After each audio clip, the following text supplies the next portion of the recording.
I just got done with my chuck, and I was putting it on the lathe, and then I was checking things out, and I noticed, you know, this lathe is, I took it apart about 5 years ago, so it's due to take the carriage off. I'll show you. I'm taking this carriage off because it's starting to snag up on something. I want to check inside, make sure there's no metal or anything that's cut. You know, I got this, I don't know if you can see it. There's a very weird scratch right here. Nowhere else. Just here, right in the work area. So I gotta clean the dry gear down under here, because you know chips of metal get in there, and then I did the chuck, and then I'm going to clean everything up. I bought a bunch of oil cups, different styles. I was thinking about drilling and putting a couple on this, you know, here and here, here and here and here and here, like everybody does. I can still see the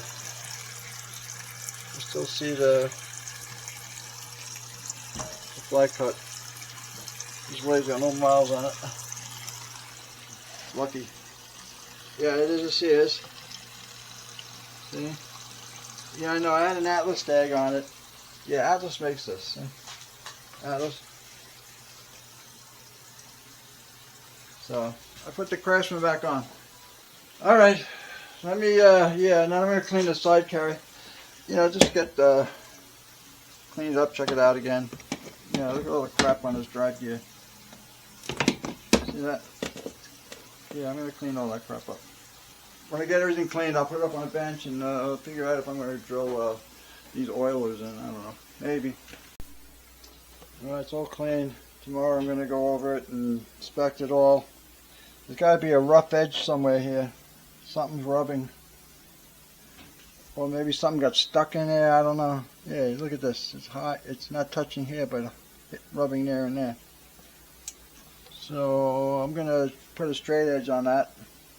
I'll check all the edges. Something's scraping on that bed, so I'm gonna find it and then fix it.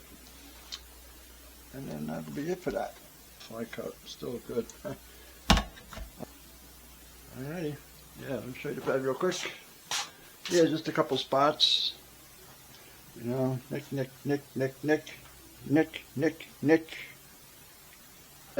Alright, we'll catch you tomorrow in the AM, and we'll continue fixing. We'll work on that. Shims are going to double check when I get it. When I'm ready to put it on, I'm going to measure it. You know, measure it. I'm going to assemble it and then measure the thickness. I'm going to make sure that they shim this thing right, because I don't know that. So I make these little things and then I just super glue them. Just super glue it here and there. I super glue it like that. It keeps all the crap out. But you know, I had this apart in 2022. Too bad. But it's starting to hang up. There's there's crap inside here, so I don't want to keep pushing it and pushing. You know, I can feel it snagging here and there. So yeah, this is another thing I built. I made this. I seen a guy do this online, so it's ingenious. So, all right, good. And there's nothing wrong with that. I already had a problem with this thing rubbing on the frame,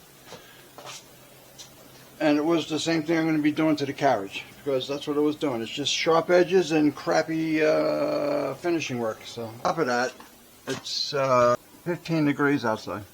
It's in the summertime. You can come in. Come here, you. Come here. Come on. Oh, come on.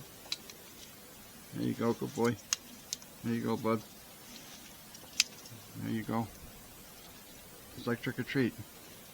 The glass is gonna fog up. All right. Let me shut this off, and then I'll show you what we're doing. Let me get my eyes back. Holy crap! Oh, I'm gonna check this weird contact I got here. So I got a nice 9-inch straight edge, even with this. What's this? 2000s. Under you go. 4 tight. This side is not as bad.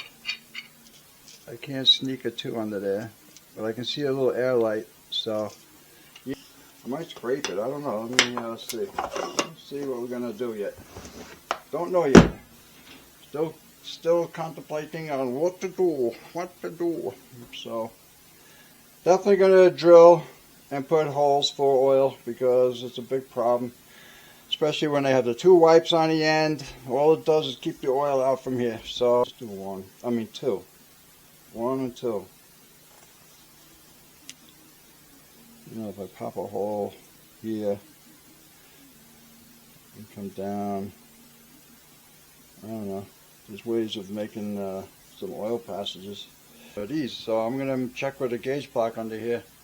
I'm going to mount them on, check with a gauge block, make sure I have my clearances are good, then I can be happy to put it back on the lathe and be sure it's right, straight and true as it can. Put the carriage back up there with nothing on it.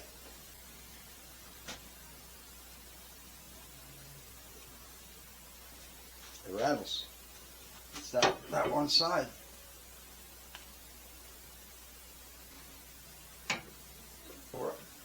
Yeah, it's definitely not sitting flat, so. Alright, that's what I'm going to do. I'm going to fix that and get as far as I can, and then this way here, the flatness will work out good. I'll get it nice and flat, and then go over this one more time and check it, and we'll go from there, Alright? Alright, yeah, I'm going to scrape the bed on this thing. Not the bed, the carrier. I scraped a few things. I scraped my milling machine, the gibs, and the bed. These are my scraping stuff. The blue stuff, some ends, the square, scraper. I made a smaller one with carbide. And these are the other style ones for softer, the mount tool ones. And I have this one I made, which is even smaller. I made this end on it, so it would be new design for these little areas. So yeah, I'm gonna scrape it and get it flat, and then I'm gonna check this way flat and that way flat. The bed, past the working area that you're always in the area, it tightened up a little bit, and I was like, why is this thing always giving me a problem out there? So you loosen the gib and then it works, but then it's loose in another spot, so I don't want to do that anymore, so I'm going to fix that. Hopefully. So yeah, it'll work. I'll get it done and then we'll see how it goes. Alright, good. So my problem is no touchy here. From here up. Too high. Same on this side. I already started a little. So we're working up here a little up here. So the thing here is going to be very little bit. Because I could easily make it worse. But we're only talking little bits. 26.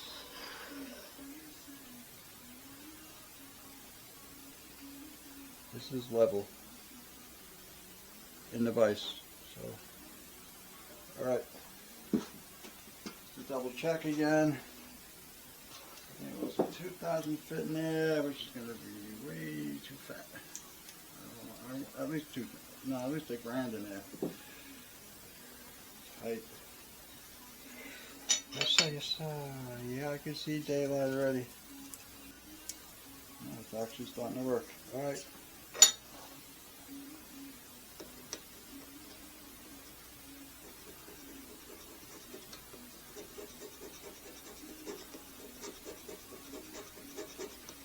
Hard with these little areas. Just gotta get the meat off, that's all. I'll get into it, yeah.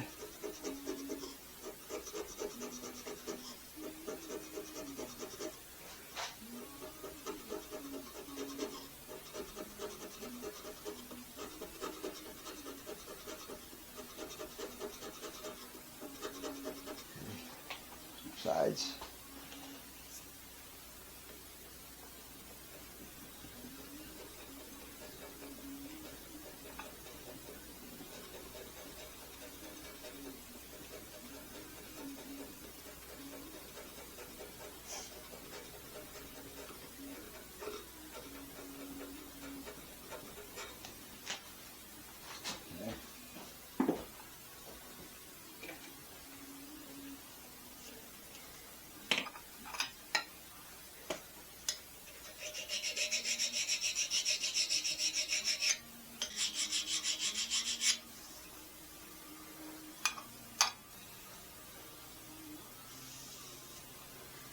We'll start to feel it come down.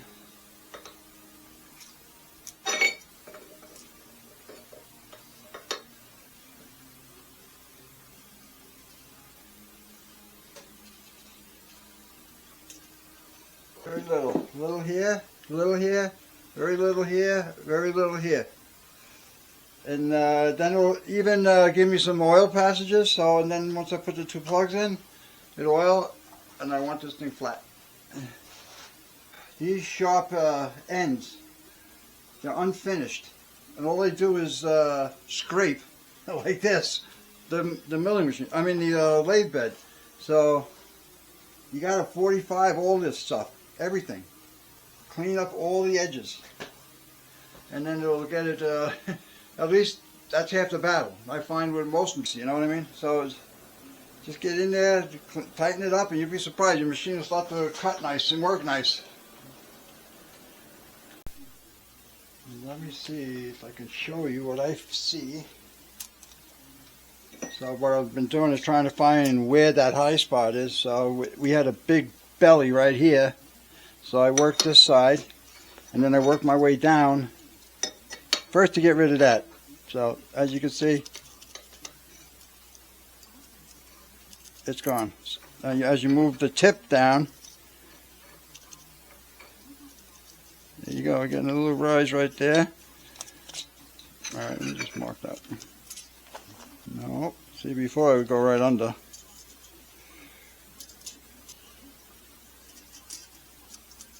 Okay, that's 2/1000. No belly. I don't have to mark it. Just got to give it a little sand and work on the other side. This side was worse because it had a bigger spread of opening. This one's very tight. This is probably just going to take one. This other side is going to be a little. That is bad.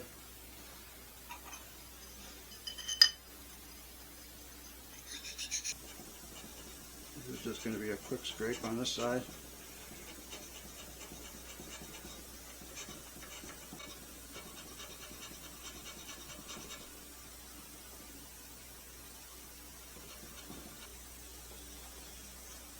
Pretty done scraping. Feels flat with the straight edge. Everything feels nice and straight. So I'm going to try it on the lathe and see if it wobbles. Before it was wobbling like crazy on there. No wobble. There you go. Yeah. It was bumping. I could rock it on that. Perfect. All right, good. I just got to deburr it, and got a lot of deburring to do, a lot of 45ing to do, I got a lot of cleanup to do, and organizing and stuff. So I'm going to start getting there. I'm just glad I got that out, because that was a pain. Can't believe that, huh? It was going tick tock tick tock tick tock. It's cold outside today. It's like 10 degrees out there today. Oh yeah. Let's mark where we start. So we don't do it twice.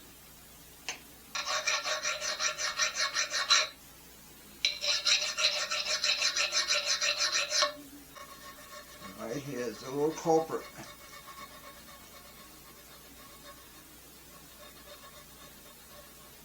Round it over.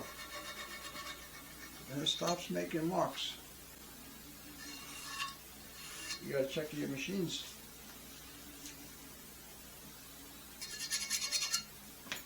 this is the gib on this side. So the wear and tear is on the gib, not the, so I actually did all the gibs on my machines because I found every one of them to be wobbly. The next guy that gets this machine will appreciate it. So you see where I'm going, right? Alright, so I'm going to finish filing that up, and then the bed is off a little bit. With my electronic scale, it's off a little. So while I got this shit off of here, I'm going to do that again too. I want to get it 0, 0, 0, 0, 0, and then you know, that's why it's good to keep the temperature the same in this house, in the shop, because you know you can't go from 30 below 0 to 60 degrees and think the metal's going to stay the same shape.